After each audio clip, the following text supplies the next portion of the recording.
No te atraen personas tóxicas porque tengas mala suerte. Te atraen porque tu cerebro confunde el peligro con el amor. Y no es una metáfora, es neurología.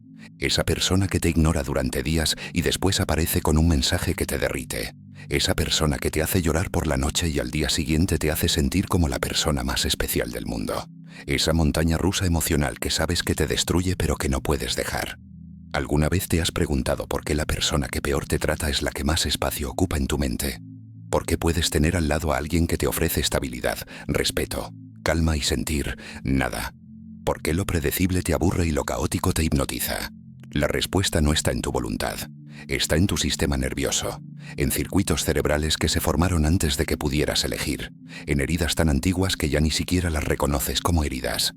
Bessel van der Kolk, uno de los mayores expertos mundiales en trauma, lo expresó con una claridad demoledora. El cuerpo lleva la cuenta. Tu mente puede olvidar, puede racionalizar, puede jurar que esta vez será diferente, pero tu cuerpo recuerda y te lleva una y otra vez hacia lo que reconoce, no hacia lo que te conviene, hacia lo que le resulta familiar. Y lo familiar para muchos de nosotros no es el amor, es el caos disfrazado de intensidad. En 1958, el psicólogo Harry Harlow realizó un experimento que cambiaría para siempre nuestra comprensión del apego. Separó crías de mono de sus madres y les ofreció dos sustitutas artificiales. Una estaba hecha de alambre pero proporcionaba leche. La otra estaba cubierta de tela suave pero no ofrecía alimento. Los resultados fueron devastadores. Las crías elegían a la madre de tela, se aferraban a ella, se abrazaban a su cuerpo blando durante horas, incluso cuando tenían hambre. Solo iban a la madre de alambre para alimentarse y regresaban inmediatamente al calor de la tela. El mensaje era claro. La necesidad de contacto emocional es más poderosa que la necesidad de supervivencia.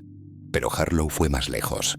En una variante del experimento, creó madres sustitutas que expulsaban aire frío o sacudían violentamente a las crías de forma impredecible.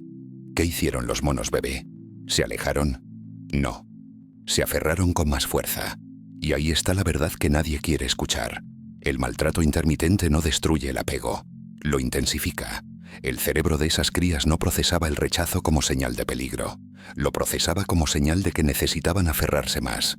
Ahora piensa en tu propia vida, en esa relación que sabías que te hacía daño pero no podías dejar, en esa persona que te empujaba lejos y tú respondías acercándote más. No eras débil, no eras estúpido, eras un primate siguiendo un programa neurológico que lleva millones de años perfeccionándose. Pero hay algo más profundo, algo que explica por qué no solo toleramos el dolor en estas relaciones, sino que lo buscamos activamente. Y eso es lo que veremos a continuación. Helen Fisher, neurocientífica de la Universidad de Rutgers, escaneó los cerebros de personas enamoradas y descubrió algo perturbador. Las áreas que se activaban no eran las asociadas con las emociones, eran las mismas áreas que se activan en la adicción a la cocaína. El área tegmental ventral, el núcleo accumbens, el sistema de recompensa dopaminérgico. Estás leyendo bien. El amor romántico, neurológicamente hablando, funciona como una droga. Pero aquí viene lo que cambia todo. Fisher también escaneó cerebros de personas que acababan de ser rechazadas por alguien que amaban. Resultado, la activación del sistema de recompensa era aún mayor, no menor, mayor. El rechazo no apagaba el deseo, lo amplificaba. Tu cerebro interpreta la pérdida de esa persona no como una señal para alejarte, sino como una señal para perseguir con más intensidad. Es el mismo mecanismo que hace que un adicto necesite más dosis cuando se le retira la sustancia. La abstinencia no genera desapego, genera obsesión. Y aquí entra el concepto que lo explica todo: el refuerzo intermitente. En los años 50, el psicólogo B.F. Skinner descubrió que la forma más poderosa de condicionar un comportamiento no es recompensar siempre ni castigar siempre. Es recompensar de forma impredecible. Las ratas que recibían comida de forma aleatoria al presionar una palanca la presionaban compulsivamente, mucho más que las que recibían comida cada vez. La incertidumbre genera adicción. Ahora traslada esto a tus relaciones. Esa persona que a veces te escribe y a veces desaparece, que un día te trata como si fueras todo su mundo y al siguiente actúa como si no existieras, que alterna entre calidez y frialdad sin patrón discernible. No te está amando, te está condicionando.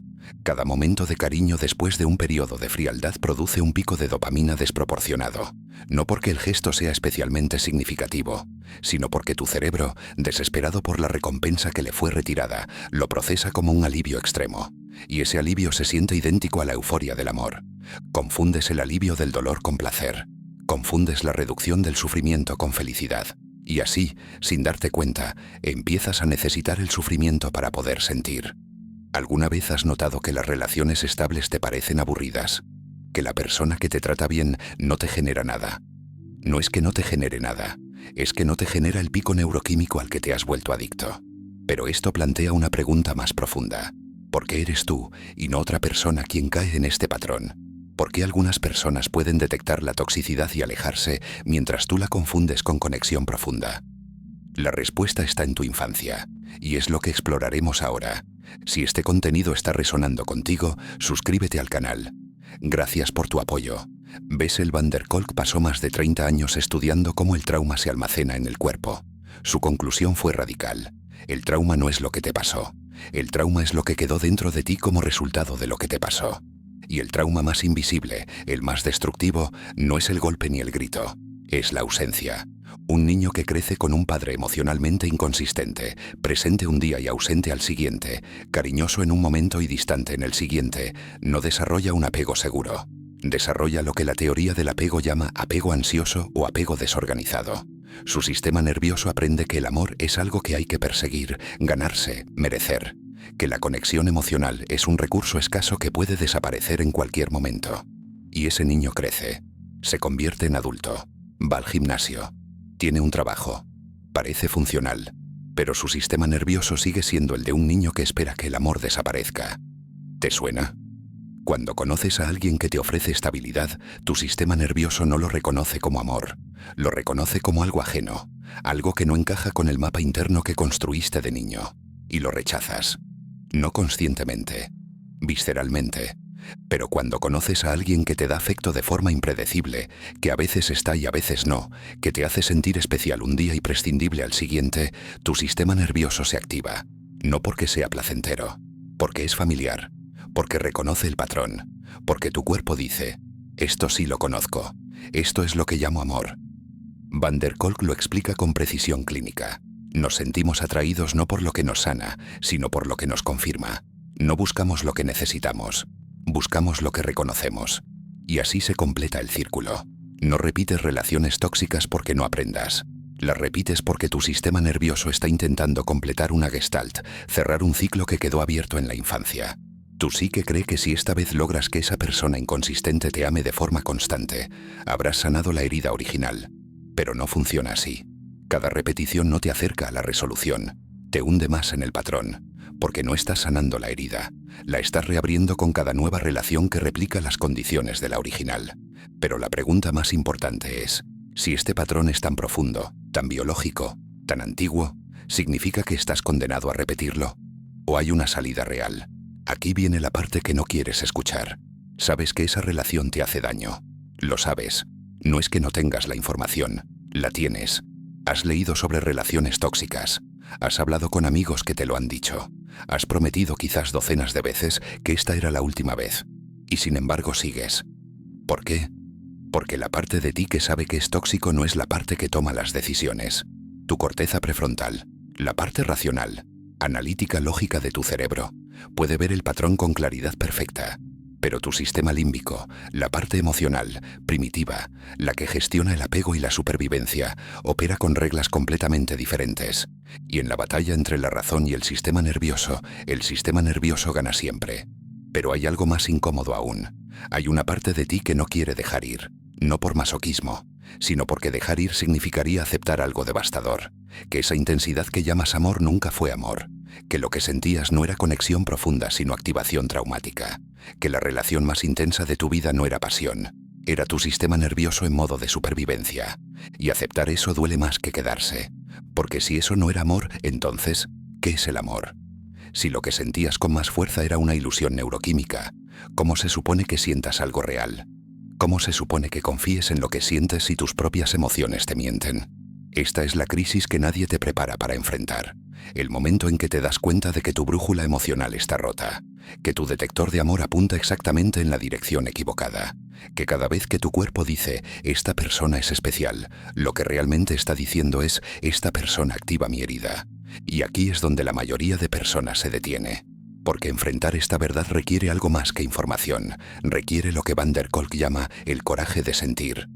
La disposición a experimentar el vacío que queda cuando retiras la droga.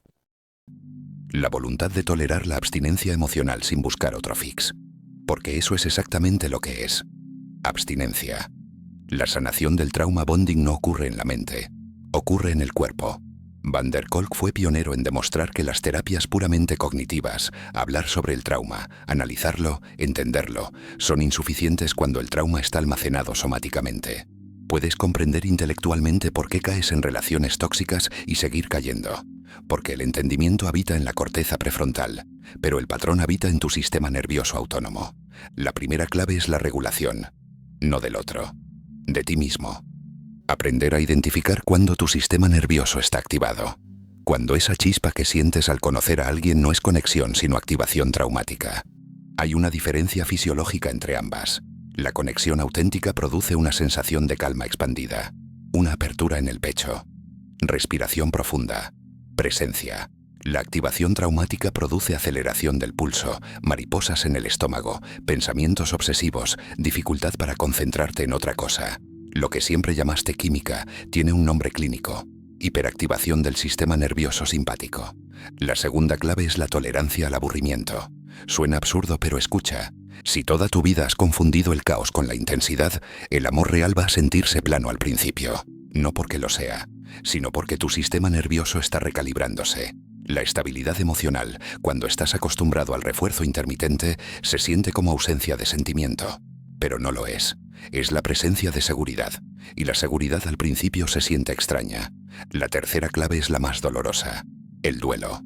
No solo de la relación tóxica, sino de la fantasía. Necesitas hacer duelo por la versión de esa persona que creaste en tu mente. Esa versión nunca existió. Era una proyección, construida en los espacios de incertidumbre que el refuerzo intermitente generaba. Necesitas llorar no por lo que perdiste, sino por lo que nunca tuviste.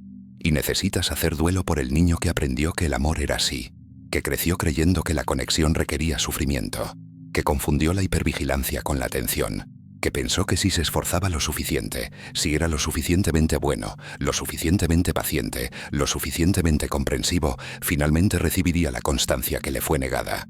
Ese niño merece compasión, pero ya no puedes seguir dirigiendo tus relaciones adultas. Ahora puedes ver la imagen completa. No te atraen personas tóxicas porque seas débil, estúpido o masoquista. Te atraen porque tu sistema nervioso fue programado en la infancia para confundir la inconsistencia con la conexión. Porque la neurociencia del refuerzo intermitente convierte el caos emocional en adicción química. Porque tu cerebro, siguiendo las mismas reglas que Harlow descubrió en sus monos, responde al maltrato intermitente aferrándose con más fuerza, no menos. Porque lo que Helen Fisher demostró con escáneres cerebrales es que el rechazo no apaga el amor, lo incendia. Y así, la disonancia se resuelve. Lo que parecía una paradoja, sentirte atraído por lo que te destruye, tiene una lógica implacable. No es una paradoja del corazón, es un programa del cerebro, un programa que se puede reescribir. Pero reescribirlo tiene un precio. El precio es renunciar a la intensidad, aceptar que el amor real no se siente como una droga, sino como tierra firme bajo los pies, que la conexión auténtica no produce ansiedad sino calma, que la persona correcta no te hará sentir que vuelas, te hará sentir que por fin puedes aterrizar. Y eso, para un sistema nervioso entrenado en el caos, es lo más aterrador de todo. Porque aterrizar significa sentir, sentir de verdad, sin la anestesia del drama, sin la distracción de la persecución, sin el estímulo artificial de la incertidumbre. Solo tú, con tus heridas, en silencio, eligiendo quedarte de todos modos. Eso es valor, y es el primer paso real hacia algo que quizás nunca has experimentado. Un amor que no necesita romperte para que lo sientas. ¿Recuerdas la pregunta del inicio? ¿Por qué lo tóxico te resulta irresistible? Ahora lo sabes. No es destino, no es mala suerte, es neurología, es historia, es un patrón que se puede romper, pero solo si eliges lo incómodo sobre lo familiar, solo si aceptas que la calma no es aburrimiento, que la estabilidad no es falta de pasión, que la persona que no te hace sufrir no es la persona equivocada. Escribe en los comentarios tu experiencia. Espero que este vídeo haya podido ayudarte. Y no te detengas aquí. El próximo vídeo profundiza en lo que nadie te ha explicado sobre cómo tu estilo de apego sabotea cada relación antes de que empiece y qué puedes hacer para cambiarlo. Míralo porque lo que empezó hoy necesita continuar. Recuerda, la intensidad no es amor, la consistencia sí, y elegir la consistencia cuando toda tu biología te pide caos. Eso es la verdadera revolución.